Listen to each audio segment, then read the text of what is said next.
Explain करूँगी कि 26 तारीख के बाद क्या हुआ था। मैंने ब्लॉग नहीं, और उन्होंने एक पेपर पर साइन करने के लिए हमें कहा कि यहाँ साइन कर दो।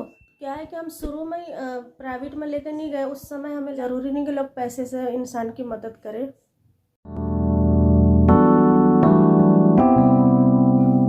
अस्सलाम वालेकुम, कैसे हैं आप सब? उम्मीद करती हूँ सब ठीक होंगे। तो 1-2 दिन बाद मैं आज ब्लॉग शूट कर रही हूँ, क्योंकि एक पिछला ब्लॉग तभी शूट कर रहा था जब फैज़ान का केक काटा था। दरअसल एक्सप्लेन करूँगी कि 26 तारीख के बाद क्या हुआ था। मैंने ब्लॉग नहीं बनाया, और जब मैंने ब्लॉग बनाया तो हॉस्पिटल का दिखाया कि डिस्चार्ज हो रहे हैं, उसके बाद घर का दिखाया। तो बहुत सारे लोग जो वीडियो देखते हैं वो कंफ्यूज है कि हुआ क्या था। पता तो है कि फैज़ान बीमार हो गया था, पर क्या हुआ था या फिर क्या परेशानी हो गई थी, तो वो क्या है कि अगर वीडियो देखते हैं तो कंफ्यूज है, या फिर जो लोग गांव में देखते हैं ना उन्हें पता नहीं है कि क्या हुआ है। तो वो सारी बातें मैं आज ब्लॉग में बताऊंगी, इसलिए मैं आज का ये छोटा सा ही ब्लॉग बनाऊंगी। दरअसल हुआ यूँ था कि 27 तारीख का 2:30-3 बजे बहुत तेज़ तो नहीं, मुझे पता ही नहीं था कि फीवर हो रहा है। फैज़ान को अंदर से हो रहा था बस फीवर। तो 2:30-3 बजे के करीब सर पे बुखार चढ़ने से एकदम से झटका टाइप का आया उसे। मैं थी भी नहीं, मैं छत पे थी, शायद मम्मी थी, और मम्मी इतना ज़ोर से चिल्लाई कि कुछ हो गया है। तो मैं नीचे आई तो मैंने देखा कि वो बिल्कुल अगर अकड़ जाते हैं ना बच्चे, वैसे हो गए थे। आंखें ऊपर, बहुत सारे झाग वाग बहने लगे। तो मैं लेके उसे इधर उधर भागी गई, लेकिन डॉक्टर का दुकान बंद था तो मैं वापस घर ले आई। तो घर लाने के बाद वो नॉर्मल हो गया। मैं घर भी नहीं लाई थी, मेरा घर तो 3rd फ्लोर पर है, मैं नीचे ही रखी थी आंटी के घर। फिर जब शाहिद और जैनब आए तो मैं अस्पताल के लिए गई, लेकिन ऑटो में उसकी तबीयत ज़्यादा ख़राब हो गई, दोबारा से बेहोश होने लगा था, वीकनेस की वजह से, फीवर की वजह से। फिर हम अस्पताल लेके गए सफदरगंज इमरजेंसी। तो फीवर जांच करा, वहाँ पर भी टाइम लग गया मुझे, आधा घंटा कागज़ वागज बनवाने में, पर्ची वर्ची। और डॉक्टर ने बोला कि फीवर और बीपी जांच करेंगे, लेकिन बीपी जांच करने के बाद ही दोबारा से फैज़ान को फीवर सर पर चढ़ने की वजह से जो उसे अटैक आया था, वहाँ पर भी वो बिल्कुल टाइट और आँख ऊपर एकदम अकड़ गया था, बिल्कुल पैरालाइज टाइप का ऐसा हो गया था। तभी उसे एडमिट लिया था अस्पताल में, और फिर मुझे बहुत दिक्कत उठानी पड़ी हॉस्पिटल में 5 दिन रहना। तो उन्होंने नए वाले ओपीडी से पुराने वाले ओपीडी में रात के 9 भी नहीं बज रहा था, 10 साढ़े 10 बजे शिफ्ट करा, क्योंकि जर्नल में शिफ्ट कर रहे थे। तो बहुत दिक्कत हुई, फिर बेहोशी की हालत में शिफ्ट करा था। तो मैं वो वीडियो ऐड कर दूँगी, थोड़ा सा आप देख लेना कितनी बुरी हालत थी बच्ची की। मैं पकड़ लो तुम्हारा।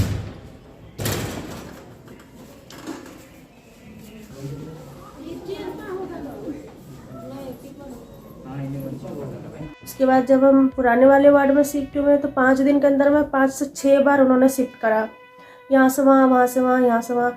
बहुत सारे जांच करे, ब्लड सैंपल लिया, फिर उनका रिपोर्ट आया, यूरिन। उसके बाद उन्होंने कोई जांच नहीं छोड़ा। फीवर इतना हो रहा था, वो सलाइन भी इतने सारे चढ़े, इतने सारे इंजेक्शन वगैरह, वीकनेस इतनी थी, होश में ही नहीं आ रहा था। 2 दिन तक तो आधा घंटा पर बेहोश हो जाता था, तो बेहोश ही रहा। फिर लास्ट में उन्होंने बोला कि कुछ दिल का और माइंड का जांच करेंगे, जिससे वो कोमा में जाने का सिम्टम्स है फैज़ान के अंदर। तो उन्होंने आइस चेकअप भी करवाया। तो हम लोगों ने आइस चेकअप भी, आँखों का जांच कराया, क्योंकि वो बेहोश हो रहा था बार बार। फिर उन्होंने बोला कि बोन का जांच करेंगे, जो कि एकदम मेन जांच था फैज़ान का। उसके लिए शाहिद और हम लोग तैयार नहीं थे, क्योंकि उसके बारे में हमें जानकारी नहीं थी कि क्या करना है। लेकिन भाई भी साथ में था, उन्होंने बहुत सारे डॉक्टर से पूछे, घर के पास के डॉक्टर से भी पूछा कि जांच करा ले। किसी ने मना करा, किसी ने बोला नहीं। डॉक्टर ने भी बोला जांच नहीं कराओगे तो अस्पताल से लेके जाओ। तो लास्ट में जो वो जांच हुई थी ना, जांच क्या थी दरअसल, बेहोश करके, और उन्होंने एक पेपर पर साइन करने के लिए हमें कहा कि यहाँ साइन कर दो, और हम पीठ की रीढ़ की हड्डी का पानी निकाल के जांच करेंगे कि कोई दिक्कत नहीं बॉडी के अंदर। कितने लोग को ऐसा लगा कि जैसे पानी भर गया, पानी नहीं भरा था, उसे 2-3 बूंद पानी चाहिए था जांच करने के लिए, और ये बहुत मुश्किल जांच था। सब कितने लोग तो कह रहे नहीं कराओ, किसने कराओ, किसी ने बोला क्यों कराया, तो हमें पता ही नहीं था, लेकिन जांच तो ज़रूरी थी।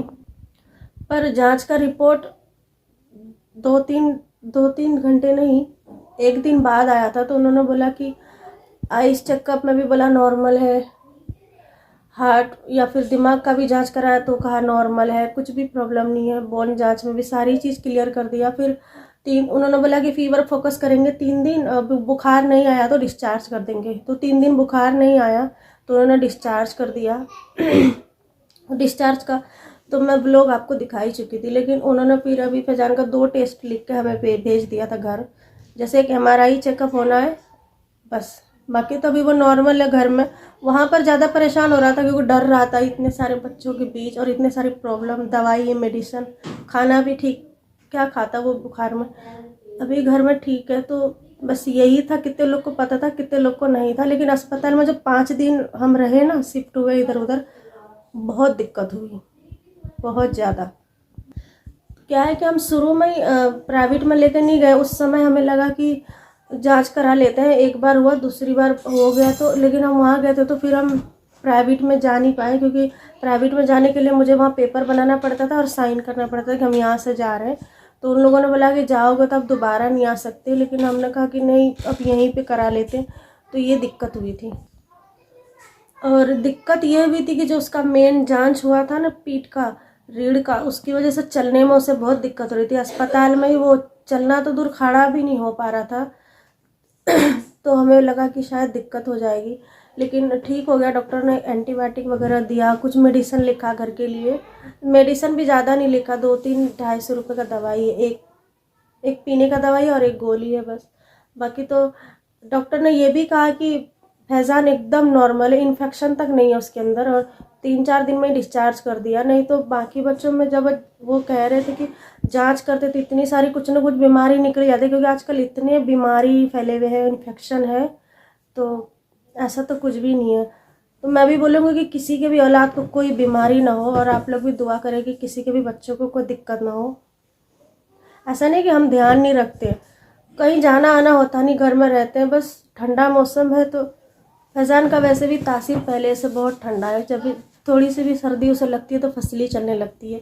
तो यही दिक्कत थी, बाकी तो और कुछ नहीं। और बस वीडियो में क्लियर करना था, क्योंकि बहुत सारे लोग पूछते थे, कमेंट करके भी पूछते हैं, इंस्टाग्राम पे भी कमेंट करके पूछते हैं क्या हुआ। तो मैं सबको ऐसे बारी बारी नहीं बता सकती, तो मैंने कहा चलो मैं ब्लॉग बना लेती हूँ। तो यही प्रॉब्लम हुई थी इसलिए। और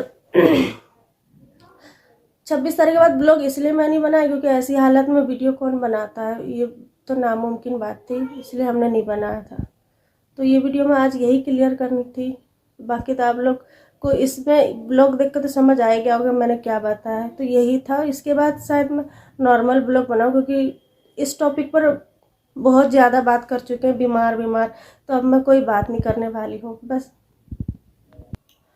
और एक और बात कि बहुत सारे लोग हैं हमारे अपने पराए, जो भी दूर के नज़दीक के, सब ने दुआ करा, इतना हमसे पूछा, फ़ोन पर बात करा, इंस्टाग्राम पर भी कमेंट करा, घर से भी, हर जगह से फ़ोन आया, शाहिद को भी कैसा है, नहीं है, हमदर्दी जताया, बहुत अच्छा लगा। उन सब के लिए हम पूरे परिवार की तरफ से धन्यवाद, थैंक यू कि आप सब ने पूछा, और बार बार पूछा, एक बार तो नहीं, कैसा है, नहीं है, तसल्ली भी दिया, उसके लिए अच्छा लगता है। थैंक यू आप सबका। तो ये वीडियो में बस, इससे हमें लगता है कि चलो कि इतने सारे लोग हैं जो हाँ उन वीडियो देखते हैं, या फिर हमदर्दी है, या फिर बच्चे हैं, और आपको पता है कि पूछ लिया, यही बड़ी बात है, जताते हैं, यही बड़ी बात है। इससे बड़ी बात कुछ भी नहीं हो सकती। ज़रूरी नहीं कि लोग पैसे से इंसान की मदद करें। तो आज का ब्लॉग बस इतना ही। अब हम मिलेंगे नेक्स्ट ब्लॉग में, है ना जोया? हाँ, कल से दूसरी वाली में, जब नमाज होगी। हाँ, और आज के लिए अल्लाह हाफिज़। अल्लाह हाफिज़ करो। अल्लाह हाफिज़। अस्सलाम वालेकुम। अल्लाह हाफिज़।